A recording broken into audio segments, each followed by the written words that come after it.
Ladies and gentlemen, you know what time it is? Oh, shit! Give me an oh, shit! That's right! You know what that means? Harmontown is now in session. We are in beautiful Los Angeles, California. In the back room of Meltdown, a comic book shop. Harmontown is now in session. Give it up for the mayor of Harmontown, Mr. Dan Harmon.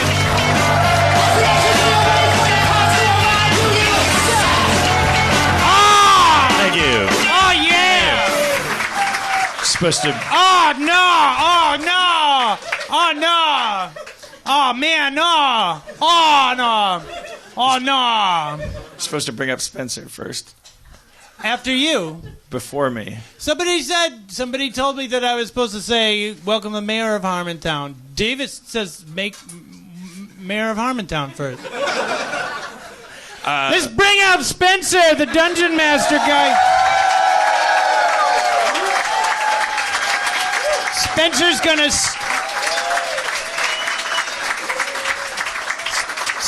gonna sit in front of a table for absolutely no reason. Well, what if I have to,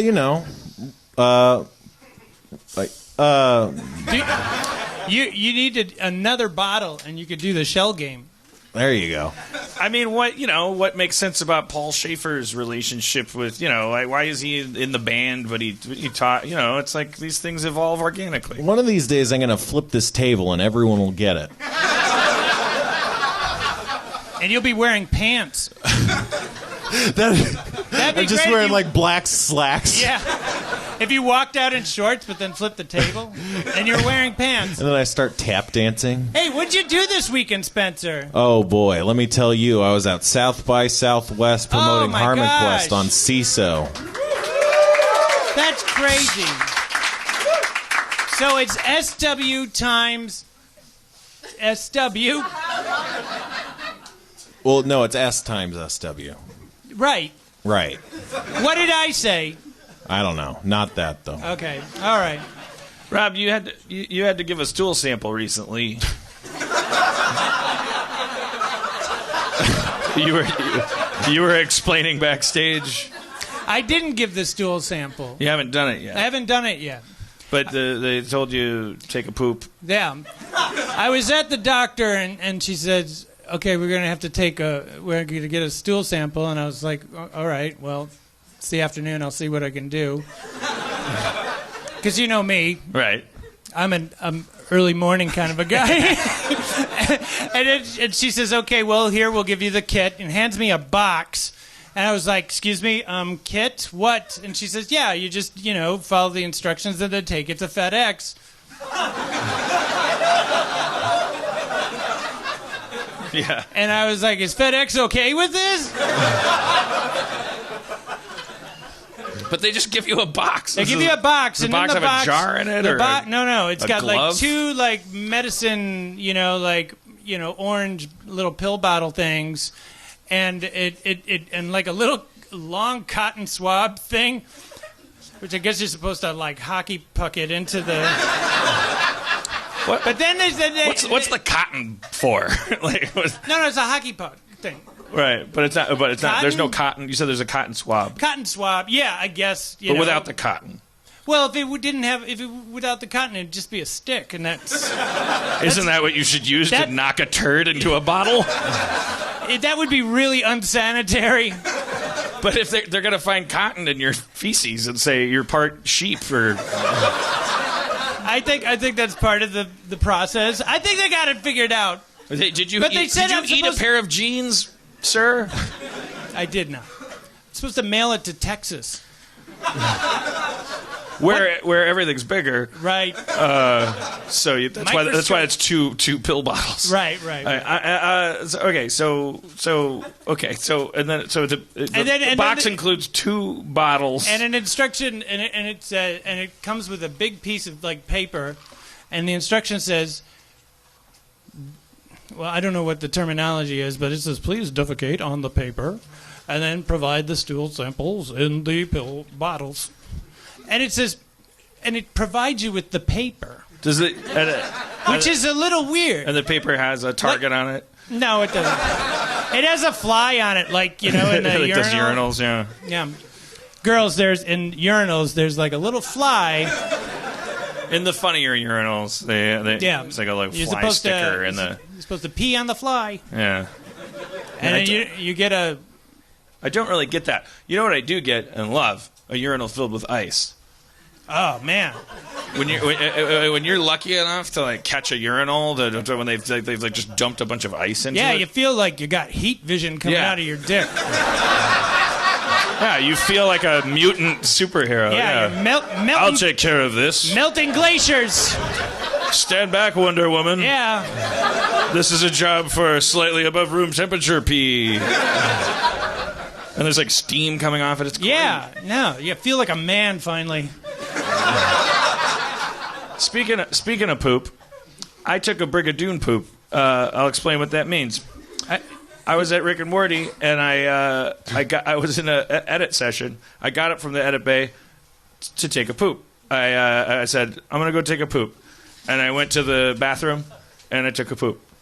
And it was long. I did some tweets. Long in time? Or? Yeah, long. No, yes. No, I finished, and then I walked into the writer's room, and I looked at one of the writers, Erica, and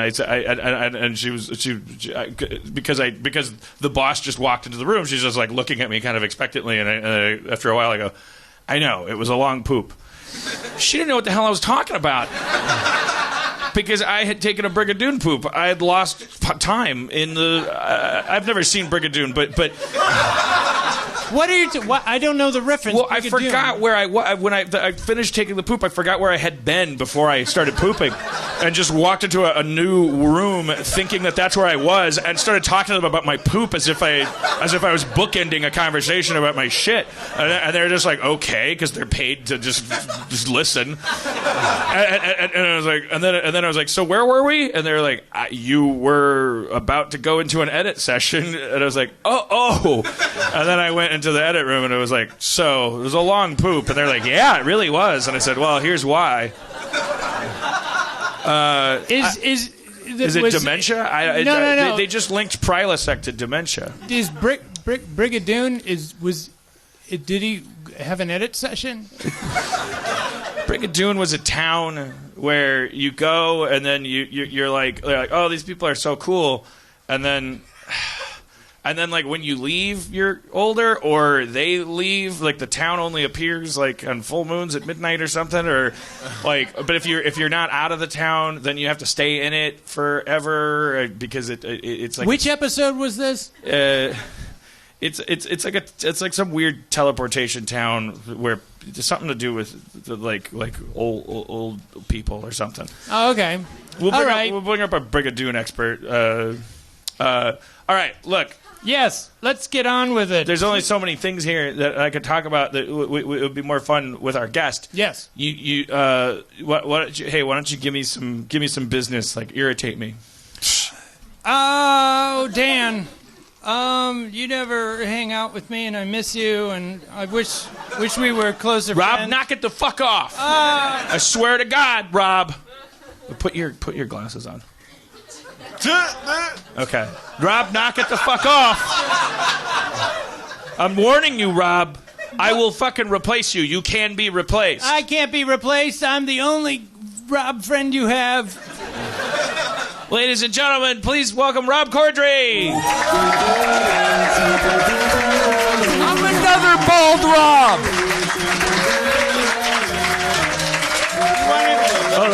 Wait, stay there. Let me get a... This is made for social media. Why is it square? I don't want it to be square. Okay. Wow, fun. Fun. A lot of bald. I'm like Ellen. I'm doing Instagrams on the show. Where do I sit? I think if you're here... It's better for picture if you sit closer to Dan. Thank you. Which is what I hear every week. I'm glad you got the memo about the plaid shirt. Yeah, and the ball. Oh, my God.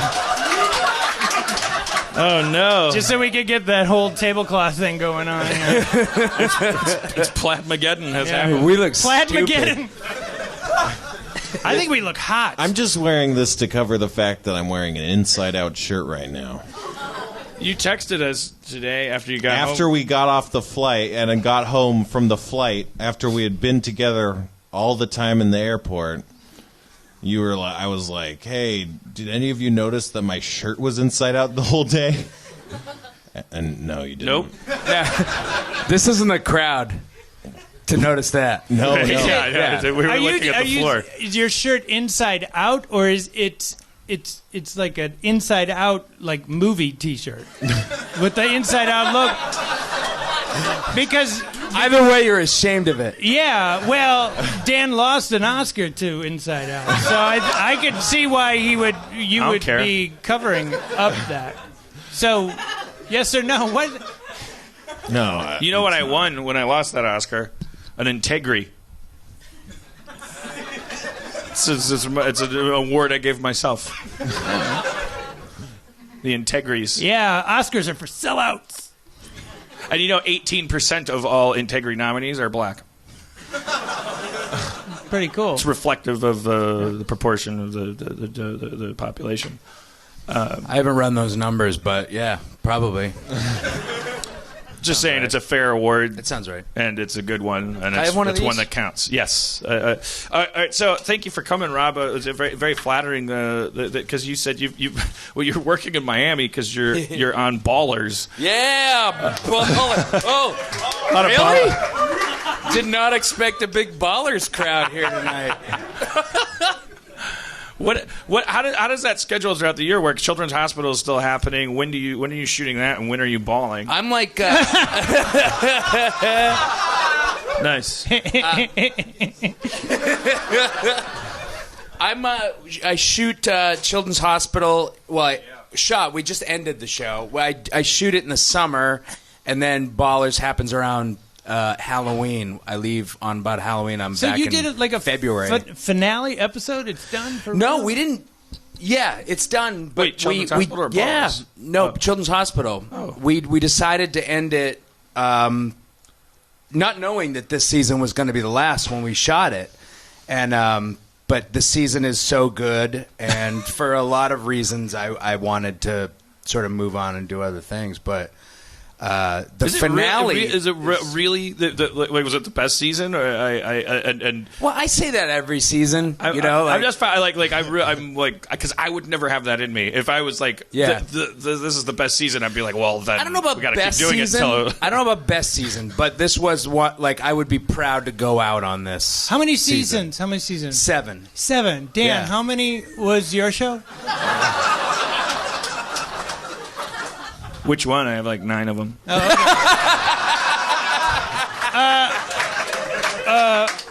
okay. Either one of them.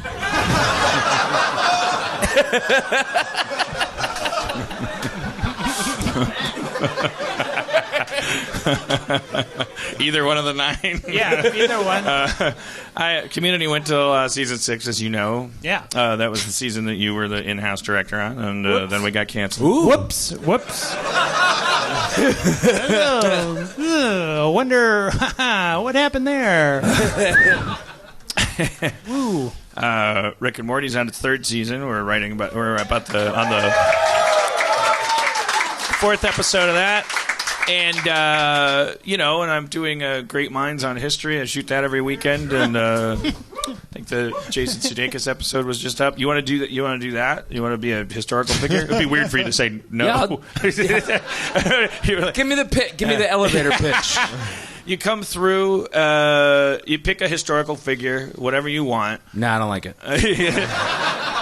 And then you're coming. In the conceit of the show is that Spencer has created a version of time travel to bring historical figures back. It's like data fracking, like where you reach back and you grab the biological data from a historical figure and then you shoot it into these pucks of Chinese lard and stem cells. This is the crawl. This is the opening.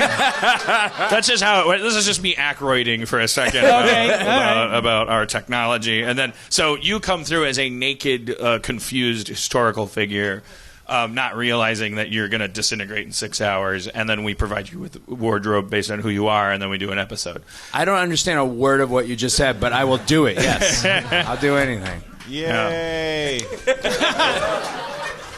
But I was listening. I was in Miami. I think what you were getting to. Oh, I was listening to Harmontown the whole time because I'm there. I shoot. I'm the oldest person in the cast. So The Rock is like The Rock. 23. I think I got like 3 years on The Rock. Really? He's like, yeah. And everybody else is. Then there's a huge dip in the age. And so. And Miami is just not my. It's not really my scene. There's not a lot for me there. I mean, everyone in Miami, when we went there to do the show, like all of our fans are. I wouldn't say they're the same from city to city. All of our fans are snowflakes, but they're all. They are also. It's like a Miami Harmonian is essentially going to be perfectly compatible with a Los Angeles Harmonian. Therefore, all of the Miami people that came to that show, where the guy got punched in the face by his friend in what was either an Andy Kaufman-esque. No, he never explained it. I mean, I think he did on Reddit, and I think it just started. I think we sort of sussed out or got the general intuition that these guys are just kind of. They just punch each other. They're just sort of like Beavis and Butthead, and like Beavis is a little more on the ball, and Butthead was off his meds, and like it wasn't a totally non-consensual punch. Face punch. Yeah, it was like sort of. This is their bit. This is got what we dragged do. Into their. How old were these people? I don't 19. know. Everyone's 25 to me. Right. Oh, they were young. I'm For some reason, I assuming thought they were older. Yeah, I don't know why. God, if they were older, I'd be into it. Like if they were like our age and like Because we understand mortality. Yeah, The legal system. Well, it would be like it'd be and like how valuable a tooth is when it gets knocked out, how expensive it is to fix. Oh, and so it'd be like Fight Club. It'd be like Ed Norton coming up and then Brad Pitt running up and punching him. It'd be we're like, that's bottom cool. lining it the whole time. But no, when they're 25, it's like you guys are just doing this because you're so dumb. much face punching when you're 25. But that is to say, so everybody in Miami at the Miami show was like, Miami sucks, we're so sorry, Miami sucks, we're so sorry, and it was like, Miami doesn't suck, you're great, but now that we're safely back in LA, Miami sucks. No, it sucks. It sucks. It totally sucks. Like it's a swamp. Yeah. It's a swamp full of. Yeah. It's a cultural. And those guys specifically have to get out. They get out of there. Yeah, if you're listening to this and you're in Miami, move, man. If you you're not going to get a golden invitation because no one wants Florida people coming anywhere. But if you're listening to this, you dying should get out. You're dying. Get a car and go. Yeah, just leave, man. Go. No, you don't need anything. Buy a ticket to nowhere, man. Right. All you can do is go up. Living in Miami is the demographic equivalent of smoking a pack a day. You're just inviting statistical entropy. Like every breath you take in that city, it brings you closer to your inevitable demise. Levy was shit talking it because he went to school there, and so he was like, Miami sucks. I was like, why don't you take it easy? And then the kid got punched by another kid, who's his friend, and there was no security at the show, and Miami's. It's tough. I would be really, really. You said because you said you've done it with Pete Holmes' podcast, Duncan Trussell's podcast, and the first season I did it with I went home after working and. And I'm not kidding. This sounds like an exaggeration, but I would sit in my underwear at my kitchen table doing jigsaw puzzles, drinking, and listening to podcasts. Right. And last year it was Pete Holmes and Duncan Trussell. But fuck those guys. So spiritual. Yeah. Oh, God. And this year it was Harmontown. And so these were because I didn't talk to anybody outside of work. I was just alone, losing my identity, and I would just I needed voices. I needed. It's such a miracle that you're not a coke addict at this point, because that's how it happens. It was 10 years ago. I'd be a full-on coke addict. I feel like if I was 43 and I was in that situation, I'd be like, well, my hands are tied. Got to be a coke addict. Yeah. This is what I'm doing for a while. I'm in Miami, and I don't like jigsaw puzzles. Yeah. But yeah, you said you're listening to ours backwards. So I was listening to him back. Yeah, from like backward, like you. I was listening to them backwards. Yeah. And I suggest you all listen to them backwards. Yeah. Because there's a lot of messages. Yeah. You think this is all like non-scripted, but he plans this whole thing. And There's a message. Yeah.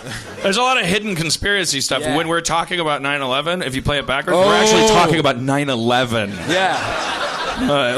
Like it's Think a big, about it. Yeah. This podcast is crawling with 9/11. But yeah, and he said listening to it backwards, and then you're like, yeah, it's weird. I mean, the role playing games. I mean, obviously those. Well, actually, I guess those make just as much sense backwards. No, it's great. Yeah, they make just as much sense backwards. That's the thing.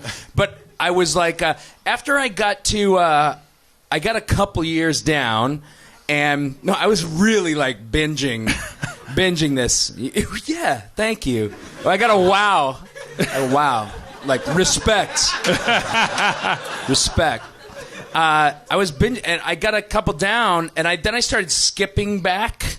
Okay. You know, I'd skip back 10, and I'd save some, and then all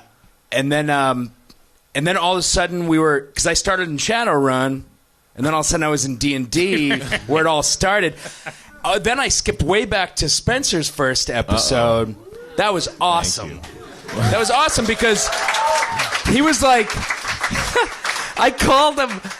It's not even that. It doesn't make much sense. But I'd tell my wife is like, she'd call me and she'd be like, "What are you doing?" And I was like, "Doing jiggies and listening to my friends." But you are my friend, and you're my friend. But Spencer, I considered one of my friends. Aww. He was just like one of my buddies. That's awesome. Jeff, one of my good friends. Like the voices filling the room. Yeah. And then I saw that it was like an origin story. It was like reading the origin story after getting into the comic book. Yeah, that part of the podcast phenomenon. It's a lot like I've always compared it to when I would come home from school back when basic cable was the internet, basically in terms of media. My mom got addicted to home shopping networks. It's pretty good. And I would come home from school and my mom would be at like a sewing machine or cooking. It wasn't. It was a simpler time. Yeah. She voluntarily waived her agency. That's what we did back then in the suburbs. I waive my agency. Do you promise to fail the Bechdel test with this man forever? I do. There's a thing called the Bechdel test. Schrab's parents are here. I keep thinking, like, how are they? I didn't know what that was either, though. So I'm with you guys. Well, don't make me explain it. It'll take 20 minutes. I'll get it wrong. But I was just pretending. I was cool pretending I knew what it was. Is that like a Brigadoon situation? No. Yeah, can we talk about poop again? Because that's like right in my wheelhouse. Right. Wait, where was I? Something important. You were explaining. I was just saying, it was just personality addiction. Like I would come home from school and my mom would be explaining to me what happened on the Home Shopping Network. Here's some things that never happened. She never bought anything. Like she wasn't like getting roped into some like compulsive consumption thing. She just couldn't, she couldn't let it go that these people were on TV all the time and that there was no script and that they're honking for people that were calling in and then the same people would call in and go, "I bought this bracelet too," and honk honk. And it was like it doesn't. I remember, I marked that because when Erin McGathy, my lovely ex-wife, and who introduced me to the podcast culture, and Dustin Marshall and Duncan Trussell, she was explaining how when she first met Duncan Trussell, she felt like she made kind of a social blunder because she forgot until halfway through their encounter that she didn't know him, and that she might have been transgressing boundaries or something. I had that experience with Duncan. I've never met Duncan Trussell, and I saw him in a parking lot.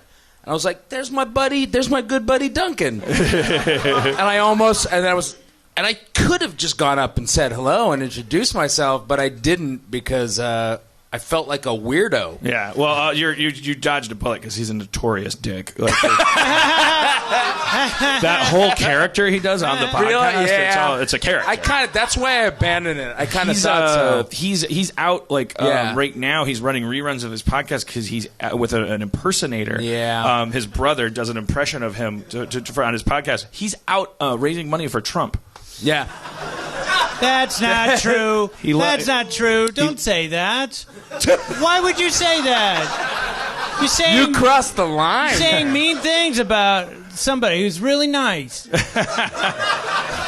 Why is he doing that? He is really, like, Duncan Trussell is kind of unassailable. Yeah, for sure. You're an asshole, well, man. yeah, Cancer tried to assail him, and he Sure did. invited us into the process. Took one of his testicles. His mom, he lost his mom, and invited us into that process. Yeah, go ahead. You're a comic book fan. Yeah. What do you think of this Underoos line in this Avengers trailer?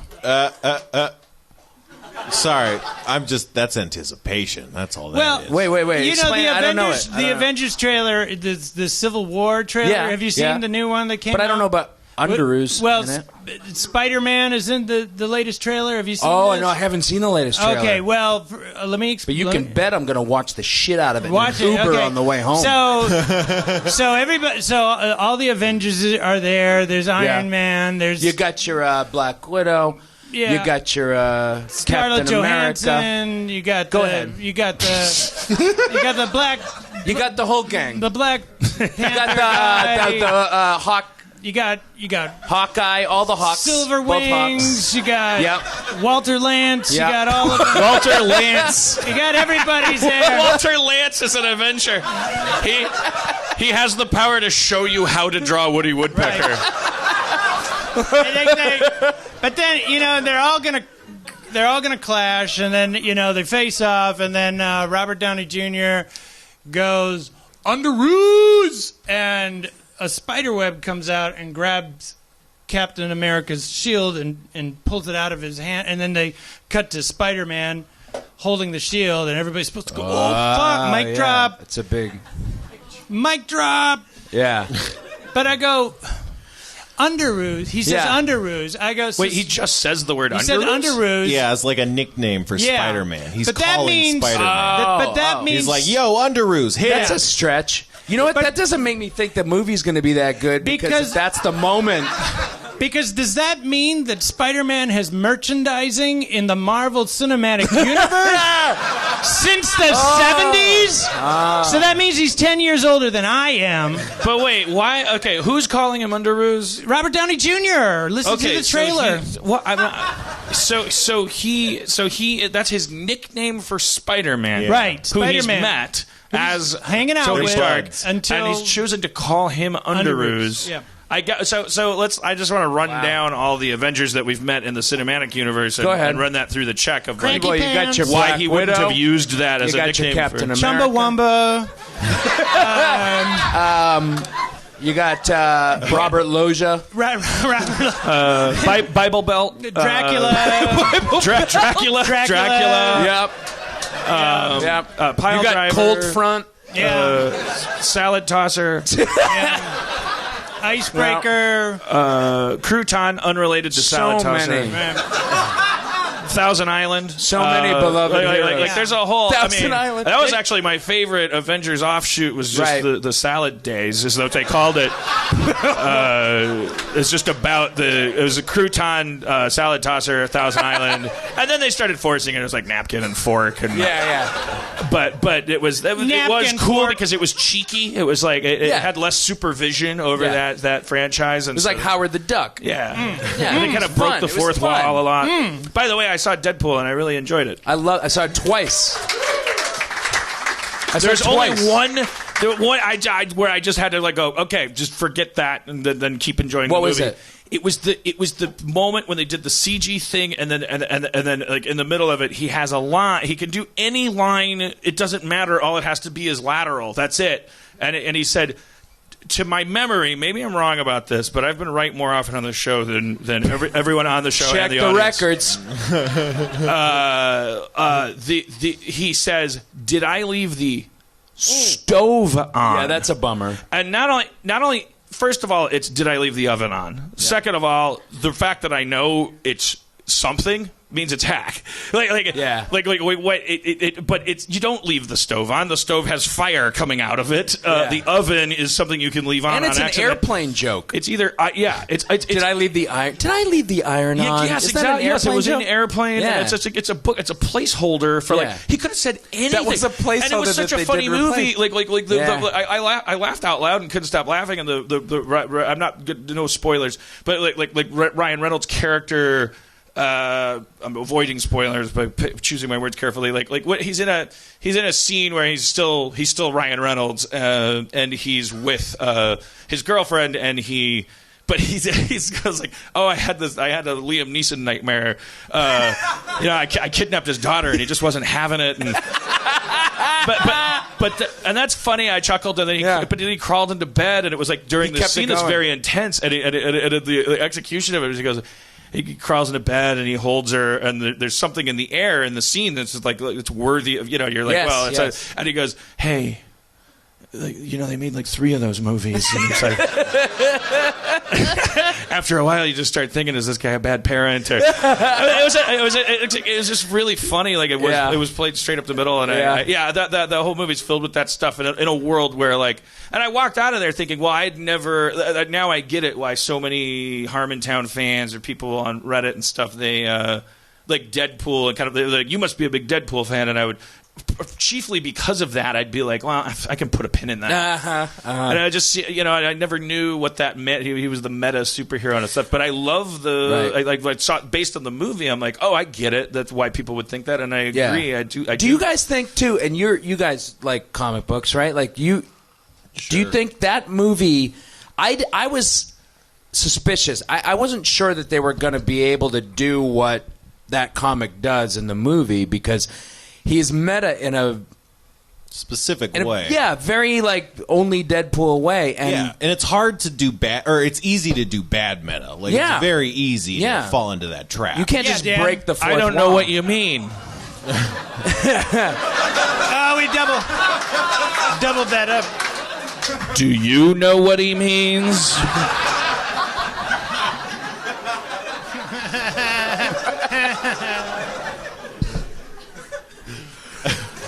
Like just lazy fourth wall breaking. Yeah.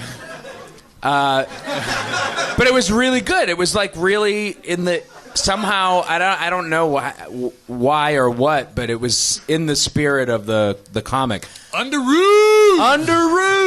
The third act. This is a tough thing with these comic book movies. I honestly I thought it was great.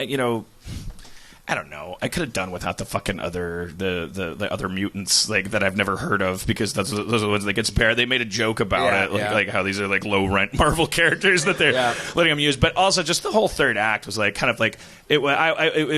wasn't worthy of the cleverness of that whole. I thought thing. It was like Sony taking possession of that character fully. Also, he's going to be in X-Men movies, right. So fuck you, Disney.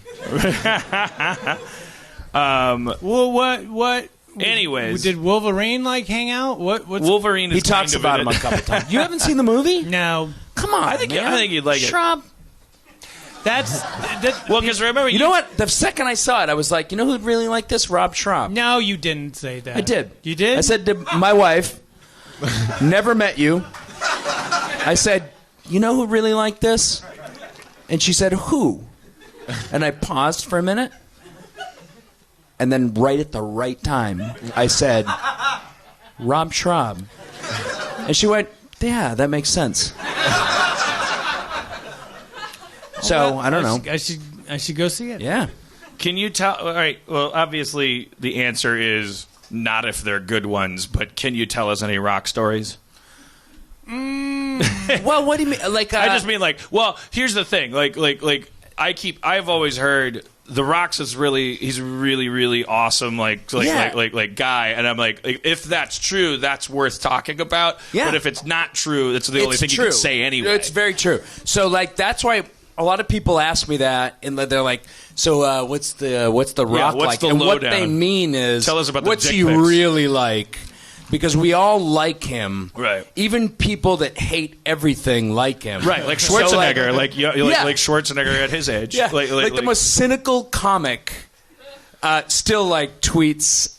Paul F. Tompkins the other day. Not that he's the most cynical comic, but he was like, "Love the Rock. I love him. I love him." He just tweeted that? He did. It was like a couple of years ago, but I took it. But I took it to the bank. You know about Paul's problem. He wasn't talking about the actor. He thought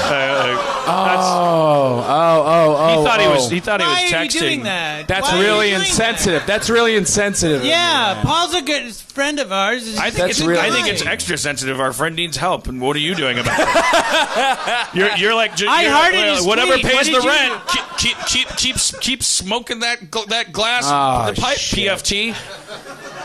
Keep that chimney billowing money. He looks like a crackhead, doesn't he? He looks like one, acts like one. Yes, is everything. One. It all adds up. I don't think you do, Paul. Come on. I think you're beautiful. Beautiful human being. Boy, you're really playing it safe tonight. I Aren't know. I wonder why. You know what the F in Paul F. Tompkins stands for? Fucking crack. Oh, man. And that's a straight up fact. And PFT, if you're listening, show us the birth certificate if I'm wrong. Yeah. I want yours to prove. If he doesn't respond to this, I'm right. Balls in your court, Tompkins. If that's even your real name. So you're a Boston guy, right? Yeah. Like, what? How old were you when you went from Boston to Los Angeles or New York? Oh, I moved. I went to college from Boston at UMass Amherst, which is just far enough away from Boston, and I was there till 90. I graduated in like 94, and then I moved to New York. I was in New York for 12 or 13 years, and then I moved here 8 years ago. Graduated and college. if you do that math, it'll mostly add up, like give or take 1 or 2 years. I always get. I like Boston. Like Boston's another place like Miami where people from Boston that got out of Boston will warn you about Boston. Yeah. I was terrified. I think out of all the Harmontown tour shows, I was the most terrified to go to Somerville. Dude, Somerville's because I was really because people really laid it on thick. They're like, this is the blue collar working class, and it's like going. Somerville's the Silver Lake of Boston. Yeah, and I went in terrified, but I had the time of my life, and I every person from Boston that I've ever met, I don't know. I think Boston has a great Ghost. What's above this place? Like a family of ghosts. Is this place haunted? It's Professor Meltdown's Got it. love chamber. Sorry.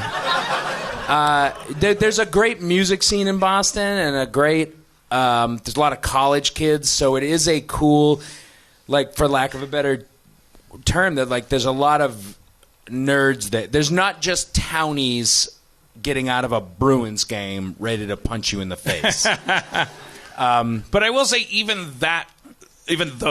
those guys, like, discounting the fact that yes, there's Boston Harmonians, but also like that guy who's like wicked retarded guy with the baseball cap and he's a human bobblehead, and he's like not really that bad, like, because I'm from Milwaukee, like there's an overlap all there. Blue collar, like Chicago's similar, New York is similar, Boston's similar. It's all blue collar sports fans at its core, and that's a Yoop guy. Yeah, that's a Yoop guy. Where is he? That's Dave Klein. Do you want to meet Dave Klein? Yeah, man. Dave Klein, come up and meet Rob Corddry. Oh, that's great. I just realized we got to put a pin in Boston for a minute. I got to meet all my Harmontown friends. Yeah, there's Anatoly. Yeah. Where's he? He's not here. Is that his seat? He's not been here lately.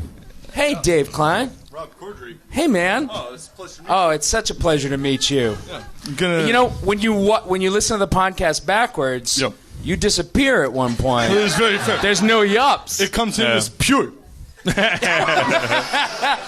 Yeah, and it was disappointing to me. I felt like I lost a friend. No, I understand that.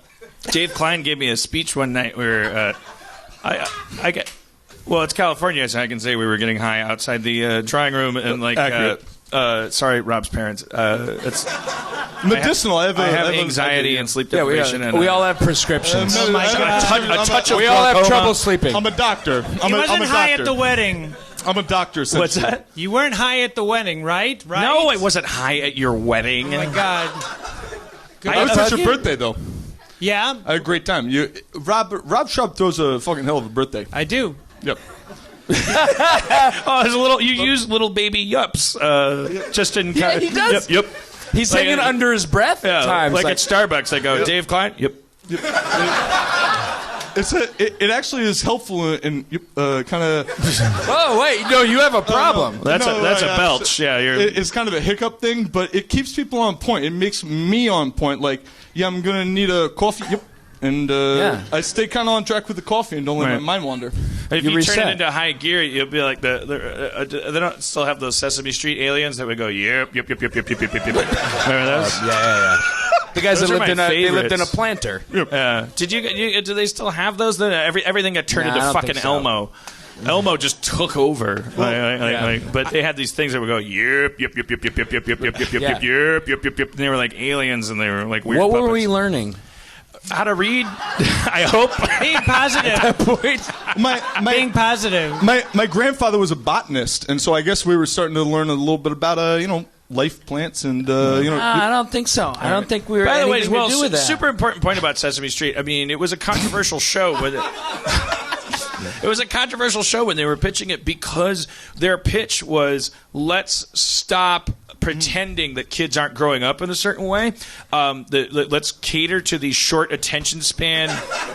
You know how it's all like this episode of Sesame Street is brought to you by the letter T. Yeah. Brought to you by the letter S. The idea was that kids were being raised, you and I were being raised by televisions, and that we trusted and listened to commercials and things like that. And the Children's Television Workshop was saying, why don't we do this? Why don't we try this? And also, maybe this thing that's not called diversity yet, we should try that too. Yeah, right. And so it was a whole controversial thing. It was like, because people were like, well, that's not chaining them to a desk and making them read Where the Red Fern Grows. That's like, or it's like education should be austere. Which, by the way, same thing with religion. Like we always talk about, it's like they insist on the church pews being things. If there's a cushion on the church pew, oh, you're Unitarian. It's like, well, yeah, but these church pews were state of the art. And a guy talking in front of an altar In English. was a laser show at a certain point. Stained glass windows were like Pink Floyd concerts. Yep. Yep. Anyways, so all I'm saying is, because now we're starting to talk about, I saw a kid at the airport and he was reading a magazine and he was trying to pinch and zoom the magazine and then he threw it away. This happened. It's That really happening. happened? Yeah, so I've heard that story 3 different times. What? Get out of here. Yeah, no, That kids. didn't happen. Yeah, no, kids, if you hand them a magazine, they will try to pinch and zoom the They fucking will- magazine. No, that's... Yes, a 3-year-old kid. Kids learn how to did not use those. happen. 3 years old. Oh my God! I've watched, and I sat at breakfast with What's his name? Jeremy Bruckheimer. I know. Okay, now I've said too much. Little Jeremy? Little cute Jeremy Bruckheimer? Oh my gosh. Yeah, I could see that. But he's one of the bastard Bruckheimers. He goes by Jeremy Snow. He's not officially allowed to be a Bruckheimer. He's just wandering north of the wall. Pinch and grab a magazine. I can't believe you find that hard to believe. You try to pinch and zoom a magazine. No, I didn't. No, kid. If you give a 3-year-old kid a book or magazine, Okay, let's get one. They will, of course, because they're growing up on iPads. It's not a big deal. Because, by the way, cutting down a tree and mashing it with chemicals into a pulp that you can turn into a piece of paper and using a Gutenberg press to stamp ink onto it, that's the iPad of its time. And it's not like people then weren't going like, oh, there goes the neighborhood, about these books. Like, we just look at that as like, oh God, these precious books. Who cares if the kids are learning from iPads? But the thing is, somewhere between surrendering to that stuff and it actually being part of our culture is like this morass of like just chaos where we're like, oh, I wouldn't want to have a kid. I don't know what they're, how they're learning. It's like some Jim Henson needs to say, look, kids are learning from iPads, and like outside of trying to make $1 by selling some dumb app that's like learn to use alphabets. I don't know, we need that passion. So if you're out there and you're living in Miami and you love kids and you own a van, just get into the back of it and start tinkering with something that will help them for a change. Yeah. You've taken so much so far. Give back. Silicon Van. I think Silicon Valley's had enough. I think a more mobile Silicon Valley all around the world. Silicon Van? Silicon Van. Tomorrow's Silicon Van is a windowless Valley is a windowless white van driving out of Miami into.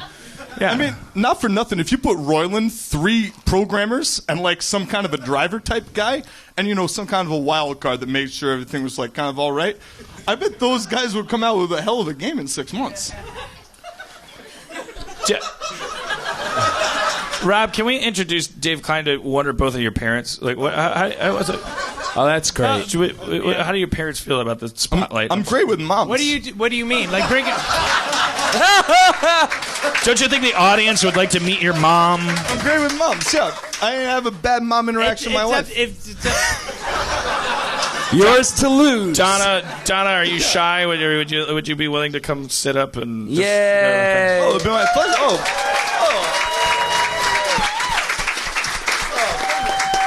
Donna Schrab. Behave yourself. Behave yourself. Behave yourself. That's to you, gorgeous. Oh, you behave yourself. He's really Knock pouring it on. Knock it off. Oh, not cool. Not cool. Now you keep an eye on me over here. Yes. You got a real great mom. She seems. Stop talking right now. Well, apples You need and to trees. stop talking. Apples and trees. You're a great guy. You probably got a great mom. That's how it kind of goes. Stop Like talking. me, my mom's a great mom. I'm kind of a great guy. That's true. That is very true. That all adds up. All right, Is that very thank true? you. Yeah, Yeah. that means a lot. Donna, welcome to the show. Sorry about it. Thank you. But I'm not going to change it for you. Sorry in advance. How are you? It's good to see you. I'm just fine, just fine. I will say, it's kind of corny now to say this, but I'll say this about both of the parents, like Donna and David. Like, you guys have like Dorian Gray portraits somewhere. Like, you're frozen in time. You guys are like I'm turning into just. I've gone past Michael Moore, and I'm now just like I'm just melting into a puddle of whatever Kevin Smith like cleans out of himself in the morning. No, I'm not dissing him. I'm saying like I'm beyond. Brother. Like I'm just like I've turned into protoplasm. Like I'm just like slowly melting. I'm like, but you guys are just the same image. You're just Donna and David Schrab. Thank you. It's nice. I mean, it's not important to They look haven't good. stopped smiling since I met them in the green room. They're sweet before people. the show. And They're here's really the thing about sweet Rob, like when it's through meeting Schrab and then meeting his parents that I started to gain insight into the fact that creative types, we create our own mythology behind us. Because Rob would be like, the only stories you'd hear about his upbringing, because you're like hanging out with a creative and you're like 20 years old and you're just like bolstering each other and going like, yeah, the society's bullshit. yeah, punk rock. And I'd hear a story about like, well, one day my mom hid all my comic books, or one day, but and then I met you, and it's like, oh, she's a sweetheart. She's not hitting me with a belt. She's great. And I do think that's This is a nightmare. like talk about anything you want, by the way, but just talk about like what did Rob have weird privates when he was born, or like do you remember him eating his own shit, or no, okay, I'm curious about all that. Should I walk around the block for a bit? No, you should sit there. Okay. Keep one camera on him. Yeah. I don't know. What's the important question? When did Robbie? By the way, his name on his birth certificate, Robbie Schrab. Robbie Christopher. Yeah, not Robert, not Rob. Yeah, Robbie is on the birth certificate. Mom didn't like Robert. She didn't like. She's going like this podcast at home. Yep. That actually didn't She's help. going like this. That didn't help at all. That's Palm's. She's shrugging her Let shoulders. me do it again for the listeners. She's going like this.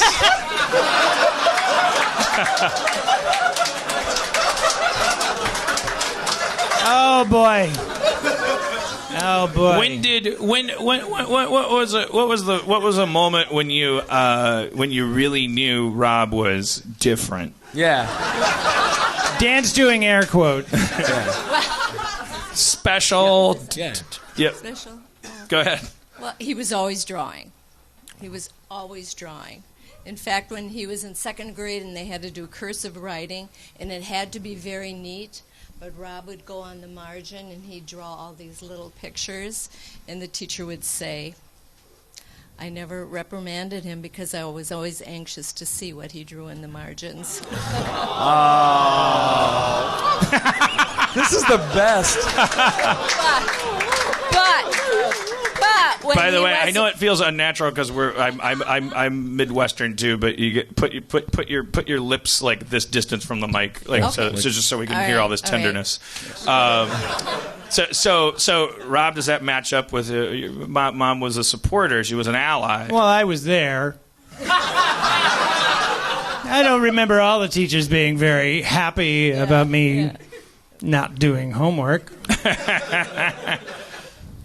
All right. Well, but I he told everybody when he was at the high school graduation, he had to give a speech, and the first thing he said was, I was the worst high school student in all of Mayville.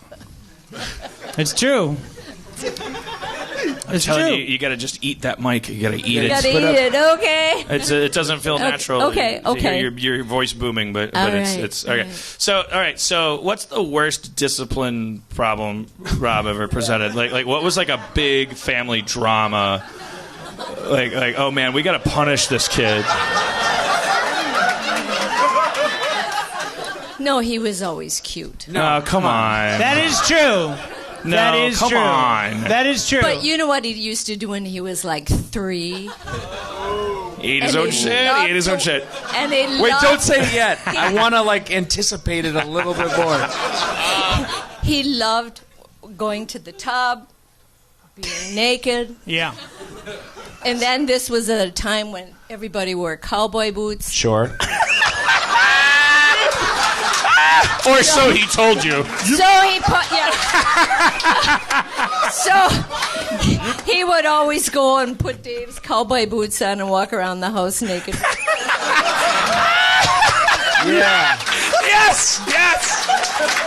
Yes. You're kind of proud of that. With That's a badge of honor. With a pacifier in his We mouth. did it this afternoon.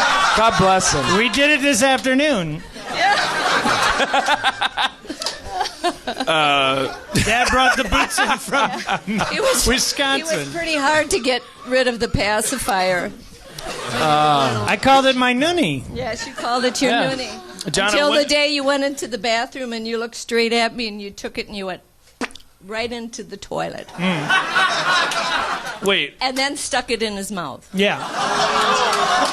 Wait, what? And before the day was over with, I had taken it away and threw it away. And he asked where it was, and I said, I don't know where it is.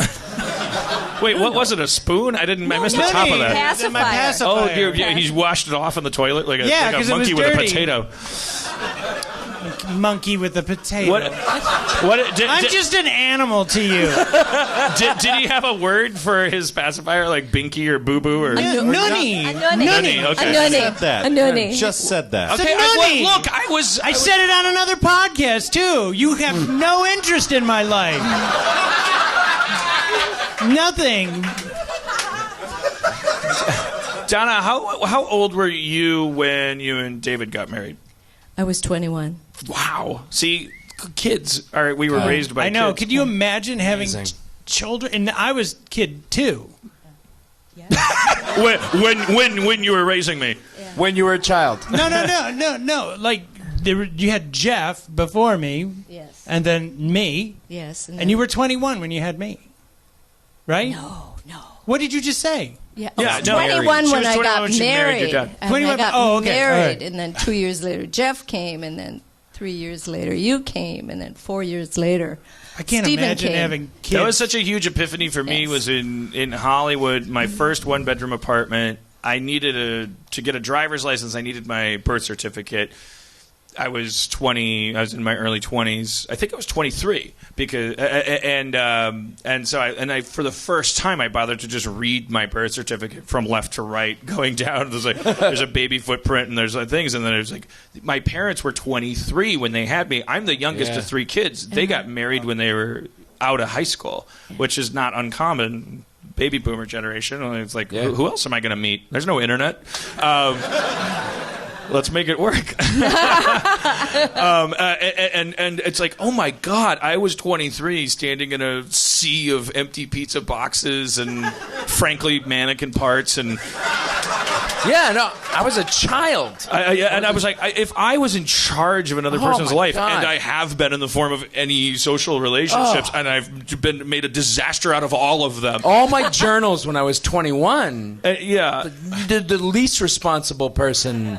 And here we are, like again. I was like, "Oh man, I've been bitching about my parents since I was 13." You know, like, and it's like, wait, but they did kind of accomplish something here. Yeah, that was a turning point. Not that I ever became a nice person to my parents or anything, because it's. I mean, or anybody.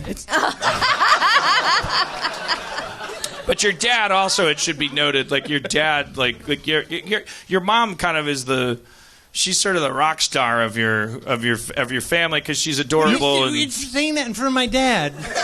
Because your dad's a stand-up guy and he's got that perma grin and it's not insincere. And he was weren't you in the Navy, David, or what was the He's this He's in guy's submarines. He's a gentleman and a stand-up guy, and I don't know. He never we never shined a spotlight on him. I'm not suggesting we do. I don't know what would happen. He might start karate chopping us with. There might be like Manchurian candidate Yeah. programming inside of him. Don't bring that up. We'll activate, but I don't know. Your parents are wonderful people, and they got married when they were 21, and they're still together, and they 50 years. Yeah. Wow. So, wait, 50?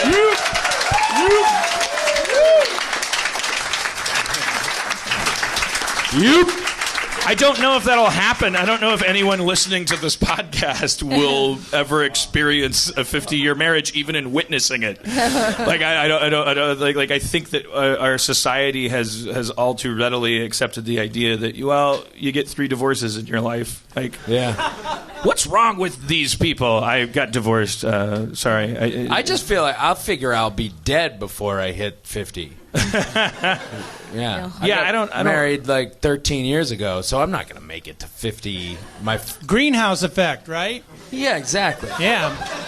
You know something that I flares. got really freaked out about? So, have you heard of these life pods, Donna? The tree? This is a new thing, like when you talk about how you want to be, dealt with in your passing.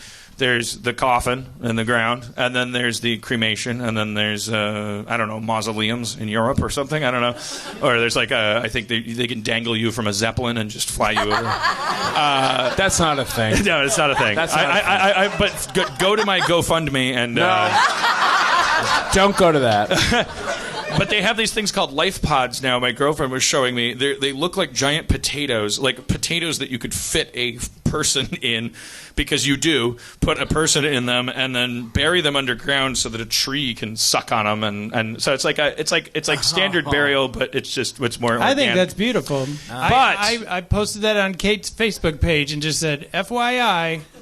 But but Cody and I want to be in the same one. Yeah. So that means if I get hit by a bus, I have to be frozen until she dies, and then So we got to work up the paperwork for that. That's a lot of legal Yeah. paperwork. There should be a window. It's like Writers Guild with streaming rights. It's like there should just be like a 3. Well, that's a lot of if he dies and then codicils. it's 3 years and then you start dating, then you can we'll bury his body in his own life pod. But the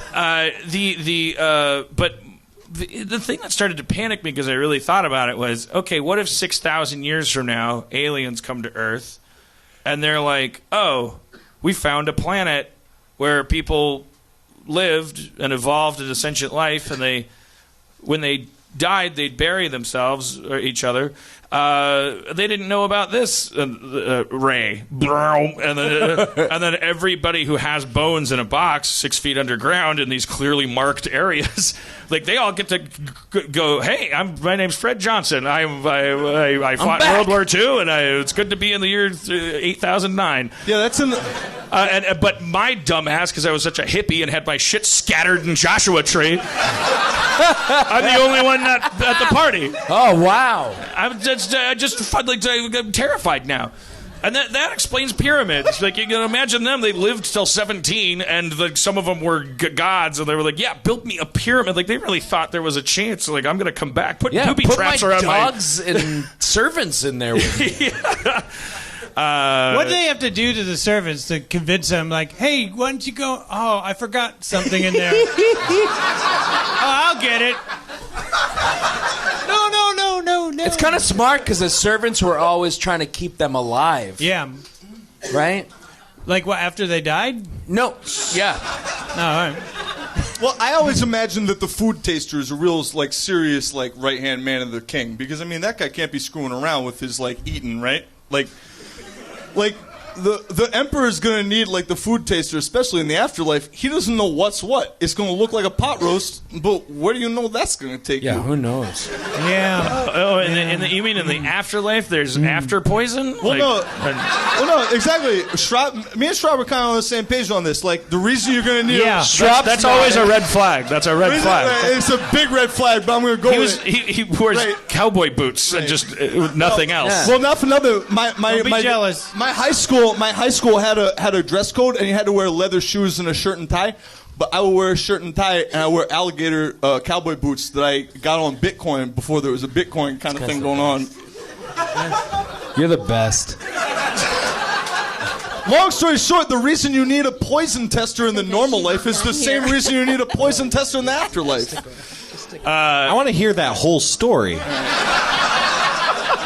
This is the best one. Okay. It sounds engaging and epic. I was gonna put a pin in that one because I wanted to ask Donna. Do you think like when you get an antidote, the poison goes to heaven, and that's what you're talking about? Oh, so like there's poison, there's dead poison. Like a ghost poison. All right. And then you can put that in your ghost. It's poison with unfinished business. Right. So if you give it an antidote. Or no, I'm sorry. That's ghost poison. That's poison that's still down here. Yeah. That we just can't know. We don't know that we're eating. Right. I think you're onto Valiant something. poison that nailed it goes up to Valhalla, where it's used to poison people. Sparingly on important and dangerous spirits. Right.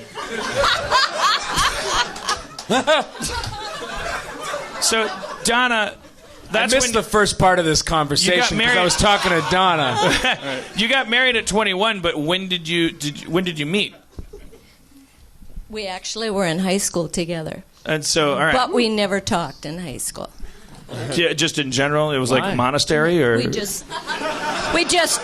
knew of never him, talked to and that each was other. it. And you went to Mayville High, right? You went to the same high school I did. You did, yes. And so, okay, so That's you, some Hill Valley how we got shit right together there. was his sister and I used to go out drinking together, and he came home. Hey, wait!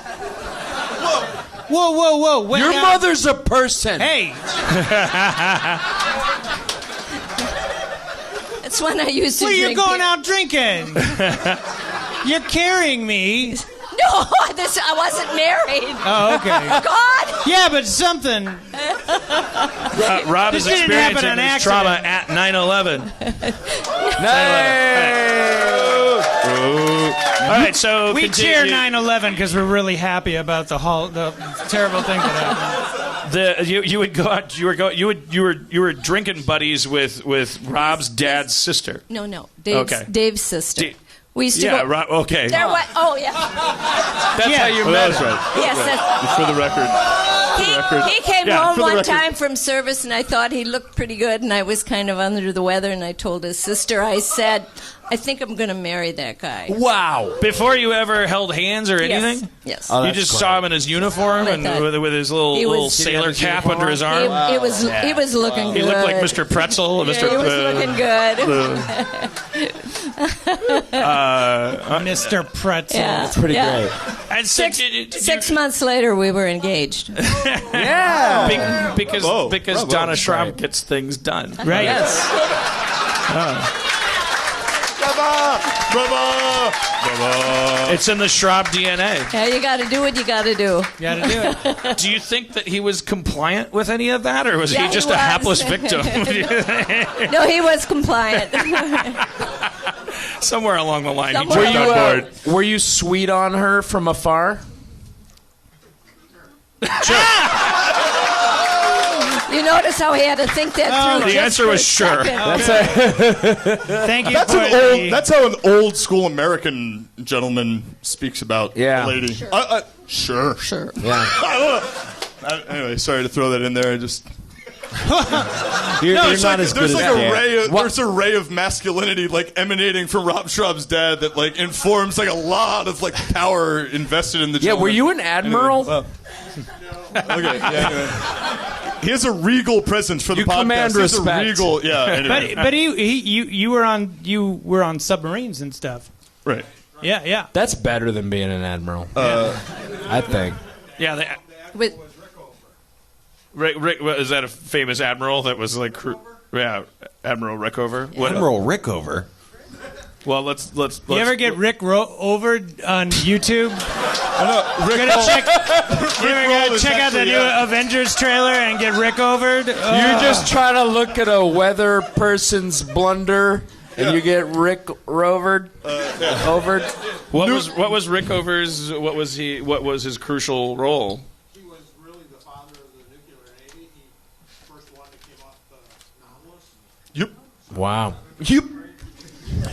So he was. He used to say, "Not bad for a 120-pound Jew." Did you American know? Army Did you Navy. know him? Did you ever meet him? Met him. In ceremonial circumstances? Doing quizzes and checking out what they used to have, operational readiness, and he would run. Nobody can hear Well, the okay, We don't know that. All right. Yeah, but that's Well, I'm It's taking it all interesting in. to us. I was They going can to. hear For the Wow, record, it's Rob very Schrab's dad was laying down some like serious like historical nuclear submarine knowledge and like the admiral he was serving under. But just sweep that under the rug. We don't need to get a mic on that. All right. Well, there's only so many mics, so let's replace Dave Klein with David Schrab. My pleasure. My absolute pleasure. David, Yeah. if you'd be, we'd be honored if you would come up and just. pleasure. Thank you, Thank you, Dave Klein, Mr. Schrab. the modern definition of a true gentleman. Sir. Thank you, Dave. I'm sorry, Dad. yeah, right. I'm so sorry.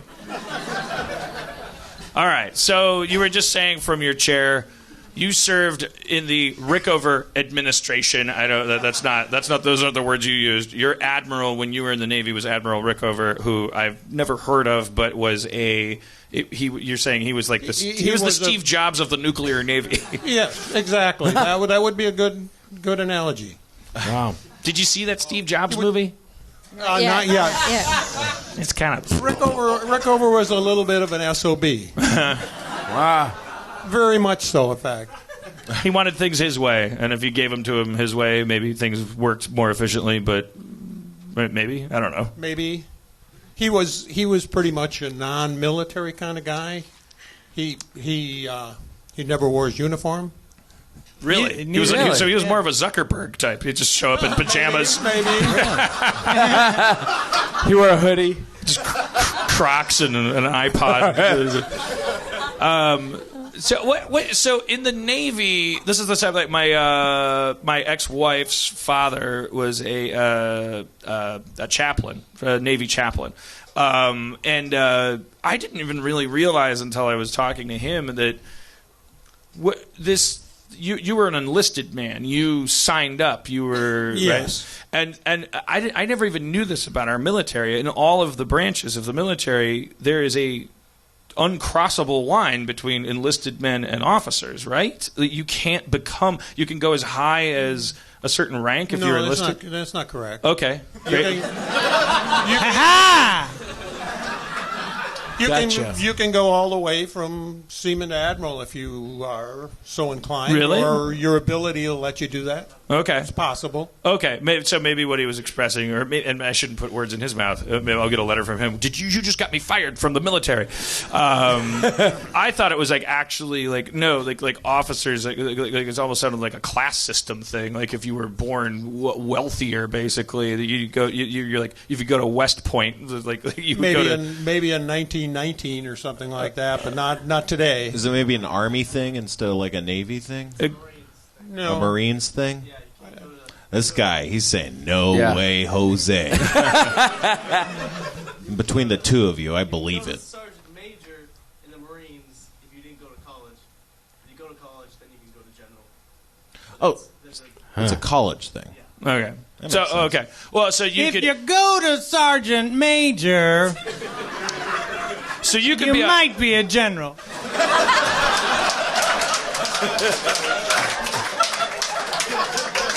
It's a Jeff Foxworthy routine. Yeah. I feel like I haven't explained things to you. So just give us a little side of your story because your wife, of course, she's going to glorify herself in this story. How she set you in her crosshairs, and then 6 months later you were a husband. Yeah, prove that you're the real hero. That was pretty much it. Okay. That was pretty much it. Did you feel like the push? Did you, like this lady's? I was pretty willing participant.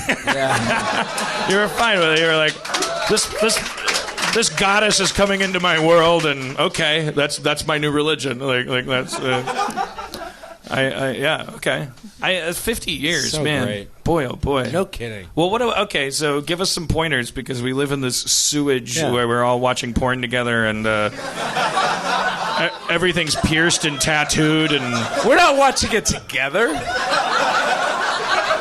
I've never watched porn with anybody else. He's talking about him and his girlfriend, mom and dad. Oh, okay, sorry. Go ahead.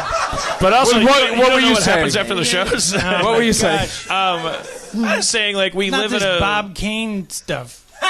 But the royal we. We live in a society where the boundaries have been eroded, they've been taken down, and in so many ways that was an important thing to happen because those boundaries were protecting bad things happening to good people. We needed to like kind of lower the compartments so that everybody was all mixed together, and that what was once considered only for behind closed doors conversation started to move onto the television and then onto into everyday conversation.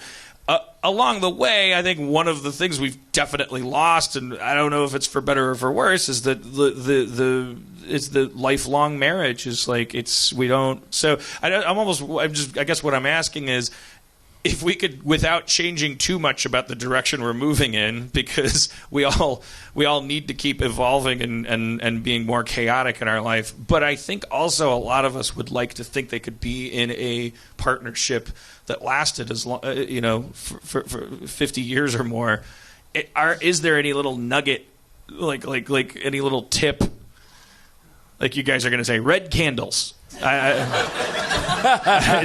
Yeah. A little more. Yeah, red candles, maybe. Have you guys ever been to couples therapy? Have you ever had to do any maintenance? No. Do you know about that? Yeah. That's a thing now. It's a thing. Well, don't need it. So how did you guys, I mean, what's the secret? What's the secret? I love him the same as I did the first day we got married. There you have it. It's kind of a frustrating and answer, he's my but best we'd like to know the secret, and you're obviously just telling us we're the best, and we're like, we know. What's the secret? And he's my best friend. And we talk things over. And there's nothing. And he's the calm one, and I'm the worrier. So it's a balance. Yeah. Somebody's got to do the worrying in the family. The military man, the guy that you saw in a uniform and said he's going to be my husband. He's the one that actually brings the don't worry about it as much energy. Like, he's very calm. You find yourself fretting more, and then he says, don't worry about it that much. Yeah.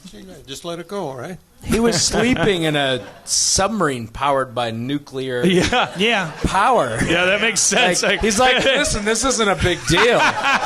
Yeah. You can have the remote. Yeah. Have you seen Das Boot? Dad, how dangerous? Like when you were in the submarine, like how deep were you? Or I've asked that. Let him answer. Like how 400 feet or more. 400 feet. 10 years. And like, do you see any boogans or anything? You see any? Military term. No, you don't see anything. There's like 6 inches of steel between you. Oh, and the okay. water. There's no windows. Then. There are no windows. No windows. And no screen doors. Okay. All right. Settle down. Do you have to say 400 feet or more because someone once told you that you can't say? That's You can't the say secret. It. Yeah, And so it could have been as much as 2,400 feet, and you saw the Loch Ness monster and did battle with it. And I wouldn't tell you. You can neither He wouldn't confirm even nor tell deny. me. He couldn't even tell me. Yeah. I'd say, how deep did you go? Pretty deep. Where? How Pretty deep. How far did you go? Classified. Pretty far. But it is classified. You're sworn to secrecy. He's sworn to right? secrecy even 10 years after he's out. 10 years. Well, how long you been out? Yeah. How long I've been out? Yeah. Oh, boy. It's like 50 years. Well, let's spill. Let's talk. Yeah, come on. What's up with Area 51? Was it Sarah Palin who said they could see Russia from her backyard? Yeah. Well, I could see it through the periscope. Yeah, I was going to make the joke that you were just off the coast of Nova Scotia. No, not really. Yeah, you were in a submarine whose job was, if the shit hit the fan, to strike first, if not second, and harder. Like you were parked off of our enemy and waiting to blow them up if you had to. What was your day-to-day like? Like, it's a lot of cosplay. You make your own fun when you're in a steel tube with 90 dudes. I'm sorry. It's so unfair. What was the day to day? It was pretty routine. I mean that's probably a military priority. Yeah, what was your post? What was your station? Were you maneuvering? We would operate the reactor. Okay, wait. So, wow. Maneuvering and we would operate the reactor to me sounds like two different things. Maneuvering sounds like it's the same place. The area, the control room was called maneuvering. Okay, but the reactor, you're talking about the nuclear reactor. Correct. You would operate the reactor. Yes. How is that maneuvering? And the reactor, isn't it just a furnace that's powering this thing? You're not just shoveling nuclear material into it. No, you're not shoveling it. But that's what it's required to maneuver, to move. Is to like turn up and down this thermostat on this nuclear plant. Not quite a thermostat, but something like that. Yes. They shape it like a steering wheel to make you feel more comfortable. But really, it's a thermostat. How many people did that with you? 3. Did anybody go crazy down there? I can't handle it, man. Couple wild cards down there? No.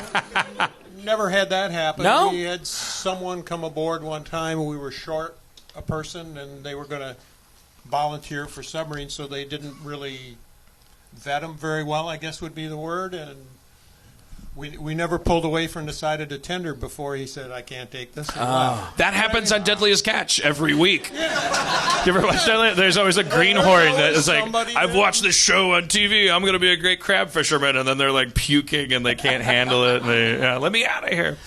I can't even begin to... Okay, so were you in the shit No. Okay. How long would you be? How long would you be in the submarine for? Like days, weeks? The longest? Yeah. 120-day patrol. 120 days. Man. You guys have it so easy. And were you? So I assume that if you would you? So you were parked somewhere strategically, and then after that 120 days, that's when another sub would come and relieve you, kind of tap you out, and you would take this thing, go back home. Something like that. We weren't really parked. We had a little course, maybe a 100 square mile area where we would be in somewhere. And there was never any moment when most of the equipment failed and there was another one out there, and it was like, wait, listen. Turn off all the fans. The fans are making noise. Yeah. But if we turn off the fans, we won't be able to shut up. Ed Harris discovers aliens. Bubble up to 10. The bubble only goes to 9. To 10, I said. There was never these submarine dramas. There's like 9 good ones. Do you watch them? Or do you feel traumatized at all when you watch Das Boot? When you watch? No. Das Boot was a good representation. Was that the best one? Was that the best? Was it that hairy? I think it was one of the best ones. Was it that really that touch and go with like bolts flying out, like water sprinkling? You know, you've got to remember, I was in mostly peacetime, right? Cold War, but it was a little different. We all miss it so much. Totally. Just when our enemy for 50 years was other so white guys simpler. with a backwards alphabet. So simple. And we all just had an agreement. Let's just make James Bond movies and hang out. Yeah. The kids' cartoons will have like Natasha, like femme fatale, Bullwinkle. So great. We do a nuclear drill every once in a while. And now it's just like, hello, I'm done with it. Happy Thanksgiving. Yeah. I'm a crazy person with a completely. I'm taking a turkey carving knife and I'm doing this. Yeah. And we don't know what we're doing. Sorry, I just envy that so much. Like we envy the Cold War. Yeah. Because it was nice and cold. Yeah. I think war is best served cold. And you can see us trying to recreate that, like since 9/11, that we're trying desperately. Yeah. A new generation has inherited an empire that was really forged by kind of wizards, guys smoking cigarettes and doing nothing but thinking in the basement of the Pentagon about how do we get into World War II and what are we going to do when we get into that and how are we going to turn that into America running the show, and they nailed it. And then that plan, which was 50 years long, kind of ran out right around that fateful day, and we're all living in this weird epilogue where it's more open source now. We're all watching each other lie and scramble to try to recreate the glory days. You can see us trying to. ISIS? Is it going to be ISIS? Okay, great. So ISIS. So ISIS. So we can bank on that in your good light. Put the turban on and just like be ISIS. Can you be ISIS for 50 years? Okay, nailed it. Great. Okay, that's going to move Twinkies. But they're not playing ball. They're not. That's not going to happen. I don't know what my point is. Let's move on. How many people were on board your sub? Over 20. Yeah, about 100. Are you still friends with them? Some of them? Some. Yeah. Some. We go to a reunion every couple of years. Because that's you must have gotten really close with some of these guys. Literally, yes. It was required. You're very close. Yeah. You gentlemen are going to have to get close. Logistically, you were close. You have submarine reunions, is what you're saying. That's awesome. We different do. From. Can I come to one of those? I would like to watch one through a periscope. Because I don't want to interfere in soil. I would love to hear what you could do your historical figures there. Yeah. Last reunion, we had Ben Franklin show up. Wait, what? Literally. Explain. Was it like a stripogram? They had a Ben Franklin. A penny saved is a penny burned. He came out of a cake and was like. Mom, tell him. They had a Tell him, Mom. Oh. No, at the last reunion, all of a sudden somebody came through the door, and he was, because the name of the ship was Ben Franklin. Oh. And so he came through the door, all dressed up and as a Ben Franklin, and helped give out all the awards, and it was kind of cool. What did he sound like? Well, What did he sound Yeah, like? what? Ben Franklin. I think he sounded exactly like Ben Franklin. Oh, wow. Did you go? That's a pretty good Ben As Franklin. near as I could tell. Oh, okay. He did all the right. best impression of Ben Franklin. yeah. Well, I think they've been really good sports, and I want them to end on a comfort high. And I just want to thank Donna and David Schrab for coming up. You guys can go back and relax while I try to figure out how to end the show. Thank you so much.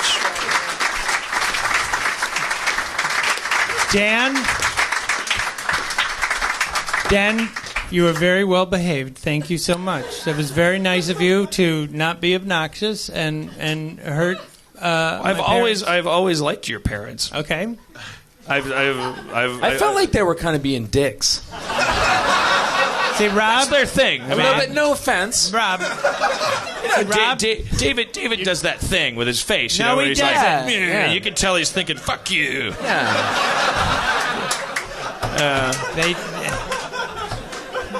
They're kidding. This is funny. This is Joking. funny. This is funny to them. You have great parents. I do. You have great parents. I do. That's why I brought him along. Yeah. I'm proud of him. But look at you, punk rock. Rob, Hey. do you remember when we were back in Milwaukee? We were in the Dead Alewives, and for some reason, our culture was based around humping each other. All the guys in the improv troupe, and we would all mime sodomy with each other. Yeah. It was new. No one else was doing it. It was cutting edge. And at one point, Rob was at my parents' house in the suburbs of Milwaukee, and we were so accustomed to doing this thing, and it was like my dad is a nice guy and liked Rob, and sitting at a counter bordering the living room and the kitchen, and I was in the kitchen, and Rob, you know what a butcher block is, that the thing? Like That's a butcher the block. island, Yeah. the kitchen island. Yeah. Rob bent me over the kitchen island. I'm listening. And started miming, making love to me. Making love. I had an opening and I had to go for it. Because you knew his dad would get it. Yeah. You're like, I'm only getting one chance to do this. and he pulled my hair and lifted my head and said, "Look at your father."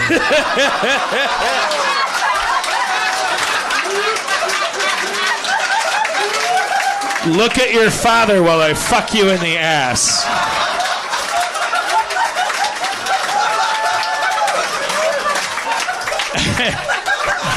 And my dad was like eating pistachios on a paper towel by the phone, by the landline, and was like, what?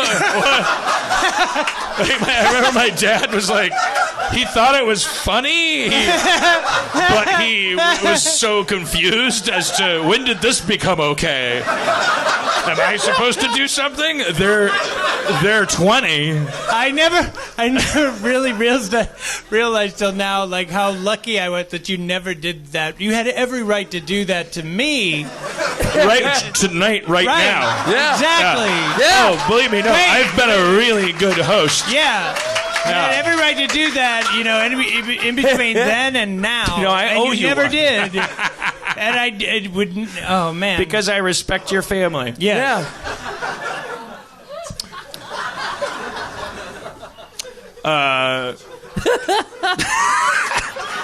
Do you get along with your parents? My dad would never forget that. Like, I feel like our relationship would have been different from then on.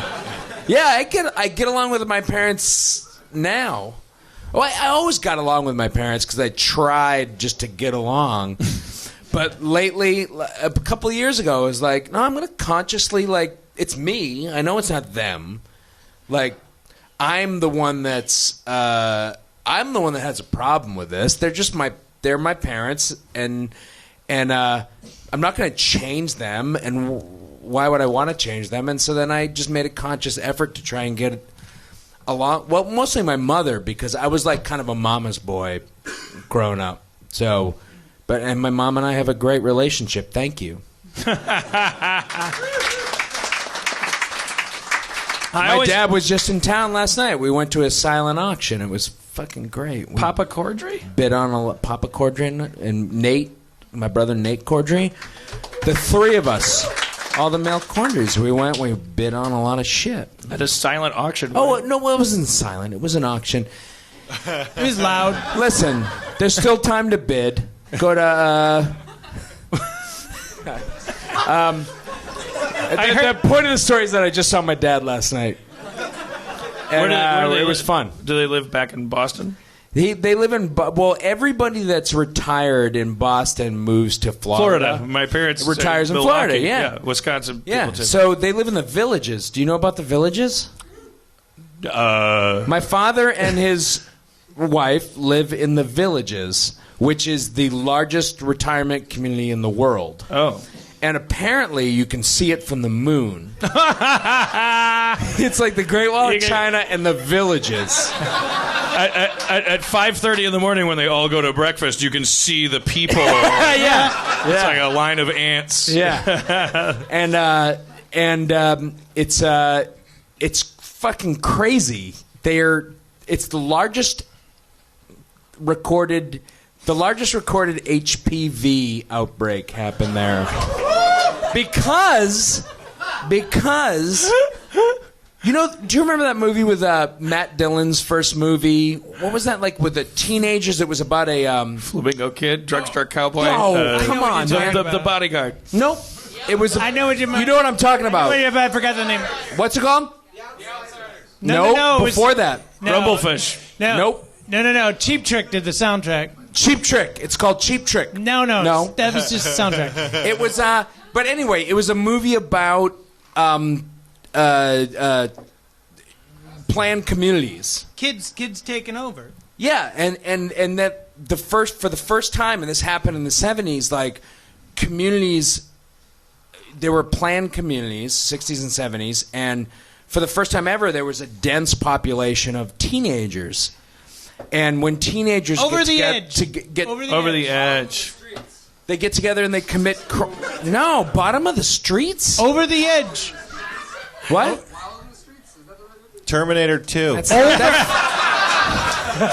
The movie's called Over the Edge. It's called Matt Dillon's first movie. Yeah.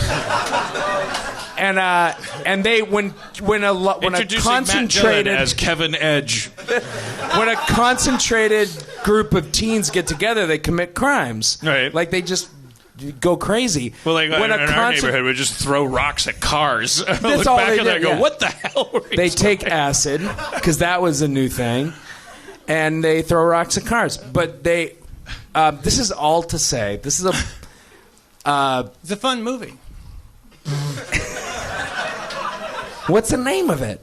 Over the Edge. It is. It might be over there with Christy McNichol. I don't know if she's in it. I think Christy McNichol might be in it too.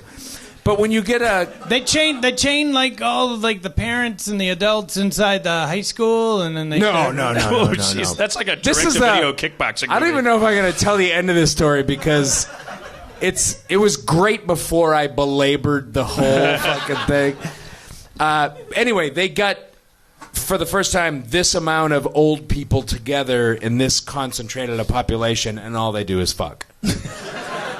Because old people fuck and teenagers do crimes. That's my point. That's my stance. But do old people, do they do it extramaritally? Yeah, I think so. I think they're all swingers. I think they all, there's an orgy club or something. Well, I don't think the Schrab, that's why the Schrabs aren't moving to Florida. You guys have been married. All these people, they're on their second marriages. They go at 5 o'clock. They go to the town village. They go to the town square. The fuck dome. The fuck dome. 2 men enter. Yeah. 3 men leave. And they.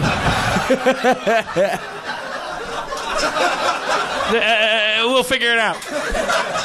That's the motto of the fuck dome. And they tailgate. They tailgate at the town square, and they So line hot. dance. All the women line dance in their golf carts. They all have golf carts, and they get fucked up, and then they have sex. And Old they people. give each other HPV, which is a serious thing. HPV. Jaws, right? It sounded like your dad is at a second marriage because you said your dad and his wife. You didn't say my mom. Is it Yeah. No, my parents split up when I was 25 because my mother came out of the closet. Yeah, woo. Yup. She came out of the closet and caught your dad cheating on her. It was a literal Oh, I'm closet. sorry. back Yeah, then. she had her office in the closet. Was it R. She had a Kelly little that- desk in there, and a little computer, and that's where she did her busy work. She came out of the closet in 1995, and they split up soon after that, obviously. And now is your mom? Oh yeah, she's with the same woman she was with. She basically split up with my dad for. Right. It's great. Did they get married? They got married. They got married 3 or 4 times. You get along. If you're gay in the Northeast, like you go to every state that legalizes it, and you're like, I'm going to get married here and here. You get married everywhere. It's great. And so you've got what do you? I'm sure you just refer to her by her first name, but like, how do you think? Is this like Auntie Spence? Her name is Spence. What? But that's her last name. That's And crazy. That's her last name too. Her name's Deb, and but everybody calls her by her last name. She's from West Roxbury. She's a Boston townie. Yup. 2132. Man, I want a lesbian mom. You want a lesbian mom? Yeah. It is pretty cool, man. I get a lot of cred. That would be amazing. I got a lot of cred for that. Yeah, yeah, that would be a great way out of a lot of I conversations. worked through my a mom's lot a of lesbian. shit. I worked. Oh, it was so hard for me. Yeah. Yeah, you could you could take that to any direction you wanted. You're like, look, Yeah. my mom's a lesbian, Got so a here's the lesbian deal. mom. Fuck you. You could bend that to any. Everyone would be like, all right, fine. Yeah. Wow. Yeah. Okay. So, wait, I had one. There was something on the tip of my brain. Because I wanted to take a poll because I'm so curious. So let's just assume the median age in here is like 25, 26. Yeah, 27. let's do that. So, applaud if you're. How do I pull this data simply? Applaud if your parents are on Gay as their fuck. first marriage.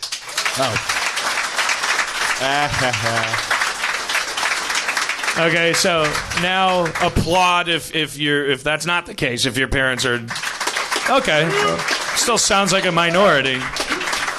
I don't know. You hear these figures like 70%, 80% divorce rate. There's a lot of people that didn't clap at all. What happened? Yeah. Oh, they're just sleepy. There's another category. What's the other category? What's the other category? Those are people who were born in life pods under the earth. Oh, so but They the have no trees are in parents. the The audience. trees are their parents, and they're Okay. here to take back what's theirs. All right. It's the happening. All right, Spencer. Hey, I have a friend named Abed. Oh God! What happened? What Okay, happened? this So- is fucked up. Okay. What happened? Yeah, I talked to Abed today. It turns out, he drives an Uber for his job.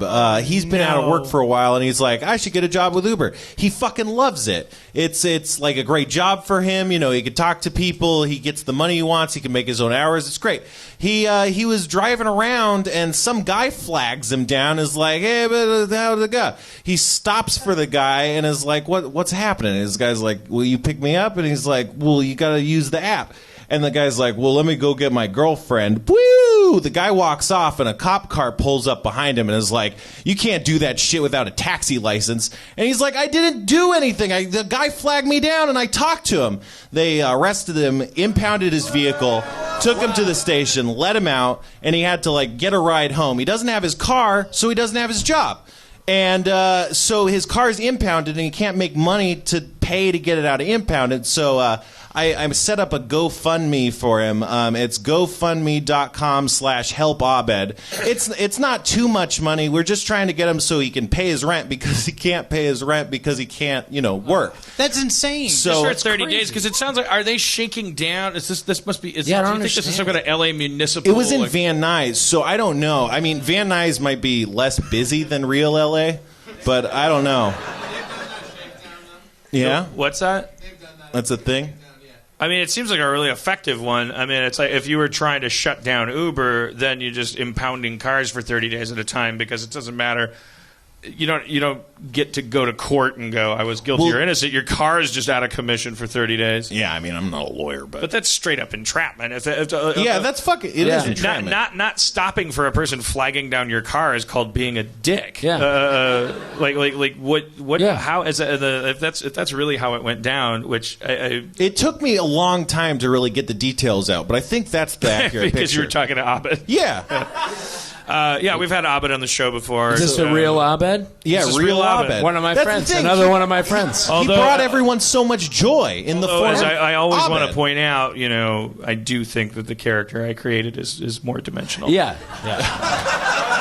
I think that calling Abed real Abed is an insult. I don't have a lot to base my that work, on, I think- but I trust you. I trust what you feel say. like what I did is the real Abed. Yeah. Like that this is a guy named So Abed. the original Abed. Yeah, He's the original. first Abed. He's the name that I got. I Yeah. got the name from this dude. Yeah, he's a good guy, and we love him, and he's. That's a bummer. I'm relieved that he's not currently in jail. Yeah. Yeah. How long was he in jail for? Yeah. I don't think he was. I think he got arrested and they took him to the station and then they let him go. I don't know Like the specifics. handcuffs and everything? I think they put him in the back of the car. I don't know if they put him in handcuffs. In the back of the Uber or in the back of a cop car? No, they would. That'd be weird. Yeah, drive to the impound lot. We'll follow you. Yeah. As Yeah. we all know, in the Los Angeles area, typically if you flag down a cop car, you get shot in the eyeball. head. in the face. What? And Yeah. still Well, survive. speaking of GoFundMe, I haven't. I was passionate about that for my attention span. But there's a guy that across the street from Schrab's apartment. No, in front of my apartment. Yeah, he saw it. Weird distinction to across. Okay. Across the street? Instead You are of in- connected with it. No. There was this guy that was walking down the street during like prime time on Los Feliz. Yeah. And he flagged down a cop. He had like a towel around his hand, and he flagged down the cop car, and they pulled over, and they got out. Because he goes walking every day. Yeah. According to his son, takes a towel and a bottle of water, no shirt, broad daylight, Los Feliz. This is a guy he's just walking. God. Middle-aged guy, just like this is what he does. He goes walking. This is what he does. So This is what he's done for 30 years. Unfortunately, the true side of the story that you need is locked in the brains that end up getting blown out because the other side is up to lawyers and the city. The police get out of the car, and they say, drop the gun, and he's like, I don't know what, and he didn't have a gun. What would you do if you were holding a towel and cops kept saying, drop your gun, drop the gun? You would probably go, I don't think I would have drop a my gun." towel. Yeah. I think there's a good chance I would go, it's a towel. Yeah. And They shot him in the eye, and he didn't die, but and then they handcuffed him, which I guess is police procedure. Yep. But they just rolled his bloody.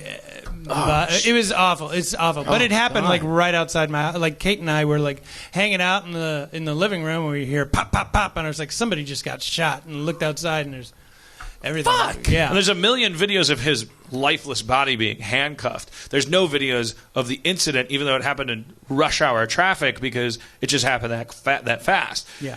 The problem is the way that the city handles this stuff. Like something like this happens, and then this guy's wife, she has to quit her job. We pretend like it's not like a game show where all of a sudden you're elevated to a different part of life. like their ordinary life has to continue, and everyone's just like, yeah, we shot your husband in the eye, and the two cops that did it are going back to work. Of course they would. They're getting evicted too because they can't afford to pay rent. She had to quit her full-time job because she has to take care of her husband, who a quarter of his head is Walter missing. De Leon. His name. And so there's just a GoFundMe for them because it's like, well, we can't make our rent. It's not about justice. It's not about outrage. It's about like, well, now we're going to be homeless too because we got shot in the eye by the cops. We're going to also then, as a matter of course, be evicted from our apartment. That's the point where it gets it's insane. So which I think crowdfunding, if there's one thing we can do, and I always said when I was tweeting that link, I was like, if you live in Los Angeles, and particularly if you work for the city, because maybe let's have a stake in this, but I don't. But people from Ireland will then give $1 to a guy. It's like well, there must be fucked up stuff going on in Ireland.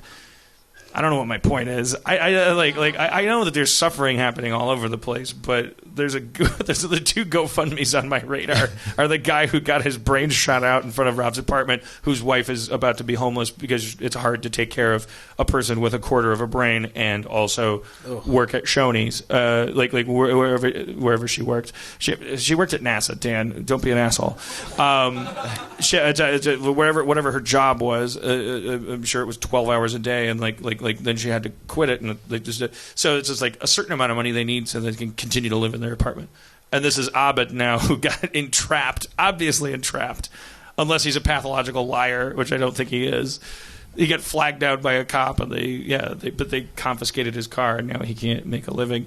The other one is just Holocaust survivors, but whatever. Put that on the back burner. Does he have his car back? No. It's impounded, and he can't even get it. Like, he can't try for 30 days. Oh my god! How much does it cost to get it impounded? I don't know. They won't tell you the exact repounded? price. Rebounded, yes. Rebounded. We made an estimate, but they won't tell you the exact price, but they'll tell you what they think it'll be over the phone. But you can't. They won't tell you until 30 days pass, and because they charge you for the tow and then for the storing the whole time you store. They charge you for storing. Hey, we're not made out of space over here at the impound lot where you can't get your car out. You're 30 days out. I wish I could whistle. 30 days you made us keep this car in here. If you ever get approached by a policeman, just lay down on the ground and spread your limbs out as wide as you can. And just say, I don't have anything in my hands. I don't have anything in my hands. I mean, that's what you're describing is what we found out in this recent rash this last year. It's like culturally, what's come to the surface is that this is something that black parents actually have to say to their kids. Yeah, man. They have to have the cop talk with their kids. The cop talk. Regardless of their tax bracket, because if a cop ever has an encounter with you, because I don't care what you see on TV, where a cop, I don't care what you believe about society, a parent has to sit on the foot of the bed of a kid and say, you need to fucking comply beyond all reasoning in your head of what's fair. In addition to all the other shit you got to sit on the foot of their bed and talk to them about. There's so many things already. There's a whole list. Shoes. Can you imagine being that kid, though?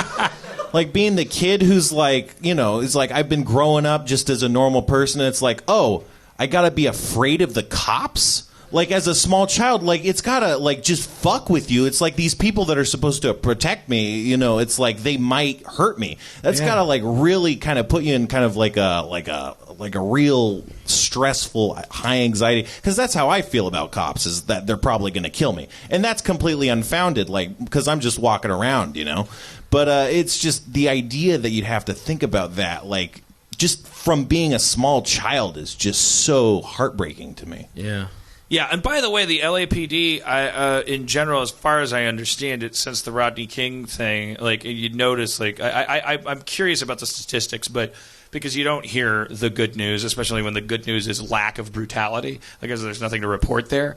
But as far as I understand, the LAPD was taken over by the Department of Justice. It's still being babysat by a weird bureaucratic commission that's out of any satire you'd write about political correctness, but is functioning actually kind of okay, minus the odd guy getting shot in the eyeball. That there isn't, like that it's way more fucked up in a lot of other cities, that we're discovering this entrenched, crazy, like you're lifting up rocks and there's just like worms crawling out and you're like, holy crap. Like, the LAPD is like very, but correct me if I'm wrong. Tweet me and show me articles and things that I'm too lazy to read. But that's my perception is that actually it's unreportably positive that we're kind of like we're not in the headlines. Yeah, for the last 15 years. City. We're such it's a very new city. I love the movie L.A. Confidential because. Well, I don't know, because it's fucking awesome. But also it's like shows us this cross section of the LAPD at that time, and it seems systemically like they were built on this corruption, and then recently, like I'm drunk. I'm a little drunk. Is it right around the time of the Rodney King thing? There was this Rampart scandal. It was like they created this anti-gang task force in the Rampart neighborhood of Los Angeles because there was such heavy gang activity, and that was it was an eye opener because the Rampart anti-gang squad became just another gang, and they literally would go. They would. I don't know if they would literally did drive-bys because they didn't have to. Drive-bys are a thing you do because there's cops. If you're a cop, you get out, you handcuff a guy, get him on his knees, and they were assassinating people. They were handcuffing them and then killing them because they were simply another gang that had a different outfit and a different kind of car and had a different what kind of car? One with the flashing lights. Yeah, what are they rocking? But that shit all got the LAPD currently, as far as I understand it, exists in a kind of very, very modern, open source, bureaucratic. Yeah, but like you said, it's having to grow from that origin. Like that they're having to. It's like a whole new thing. Hopefully, I don't know anything about it. Who knows? We're not the worst, but we could do a lot better. Who's the worst? Ohio. Fuck those guys. Fuck Ohio. It's Milwaukee. All right. Well, so okay, Spencer, you want to quickly do a 2-minute D&D game? All right. Okay.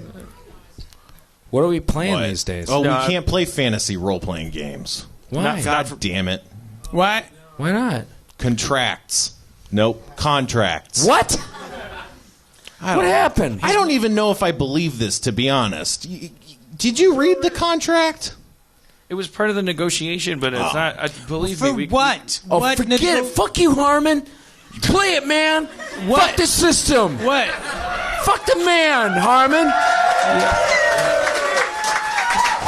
Are we gonna get shot? You are all standing in a field full of old-timey maces and grindstones. And, And I look around. You see armor and treasure chests. I put on the armor. I put on all the armor. You put on the armor and you have medieval What's powers. in my bag of holding? It's your bag of holding contains wizards. I use that. You use the wizard. The wizard makes a unicorn. Oh, yeah! Let's attack the unicorn. What? Let's attack the unicorn. We attack the unicorn. You attack the unicorn. I stage dive the unicorn with my armor. Yeah. Me and Schrab go crazy on that unicorn. What's your willpower? 9. All right, you attack the unicorn. The unicorn is like, whoa. I was supposed to be your friend, and it disappears. Shit. Oh boy, I feel remorse. Disappears. We feel a little bit of remorse. I roll to see how remorseful we are. Yeah. What's my medical? What's your remorse? What's my my plus 11? You don't feel any remorse. Shit. You feel sociopathic, like you feel. Like disconnected. I'm at like 20, sociopathic. I'm at 20. Like in your mind, it's like you're playing a game and the results don't matter. So you can just do whatever you want. Spencer's crying, by the way. This is great. This is no! I want to play. We can't play. Well, it's 10 o'clock. It's the way we can't play. Right. Spencer plays up this You contractual guys in thing. for a 4-hour show? No, what we should have done, it would have been great to have Spencer custom create a role-playing environment where we're in a submarine with your dad. And we do like a sub-drama. Like, it would have been amazing. I would have made Spencer watch Das Boot and then like create like a campaign awesome. where we all You got to should be. create your own we should do a subgenre. That'd be great. But hey, guess why this show is available every week? Because we don't have any time to do it. We don't do anything to do it. So fuck you. Fuck you, Reddit. I thought this episode, I miss Kumail. I thought this episode, let's face it, ever since the blah blah blah show, blah blah. It's pretty obvious that the show was like, hey, fuck you, man. Just rolling my fat ass out on a stage every week. Kumail's great. Kumail's great. Yeah, he's great. Where's is Adam Goldberg here? No. No, none of my friends are here. Yeah, no, the show's really sliding. Yeah, it's like they're all over at Pete Anatoly. Back in Russia. All right. Well, is visa renewed? I guess we end with probably like a rap or. Yeah. I mean, it's forced, but it's how you end the show. You know, force it. Do you want to do like the Rihanna? I'll give you a subject. You fucked my mother. Okay.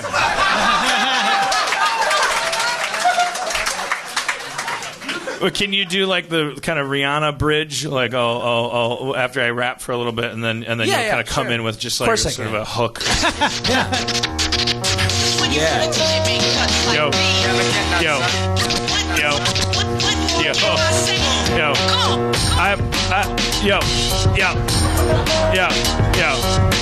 East, west, north, south. Fucked your mama's eye. Fucked her mouth. I'm sorry. You gotta forget. I gotta forget that they're there. This is a part of the show. Yeah. Trees, sidewalk, ground, earth. I fucked your mama until she gave birth.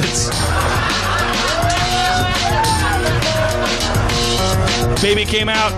I married it. Took it to the chapels. Said, shit. Now it's incest. We're doing it. I'm gonna be the best at doing it. Marriage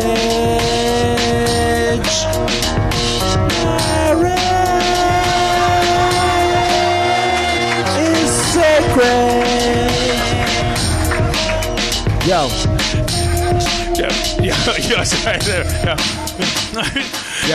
I do. Till death do us part. Fucked your mama so hard, she laid a fart.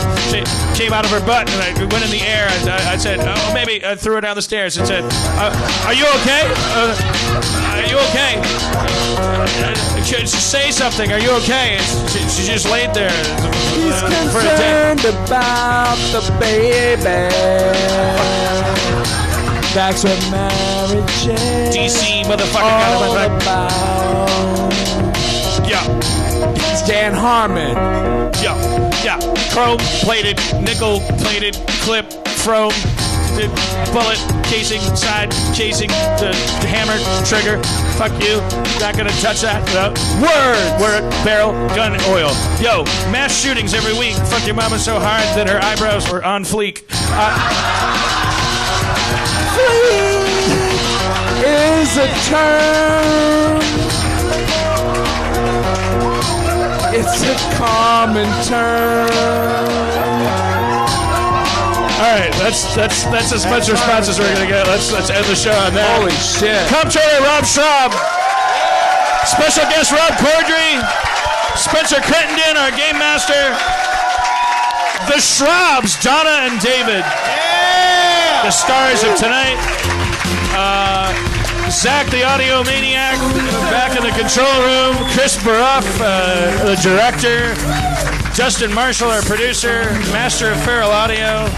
Thank you, Meltdown. We'll see you next week, I'm assuming. Yeah. Good night, everybody. God bless you. Good night.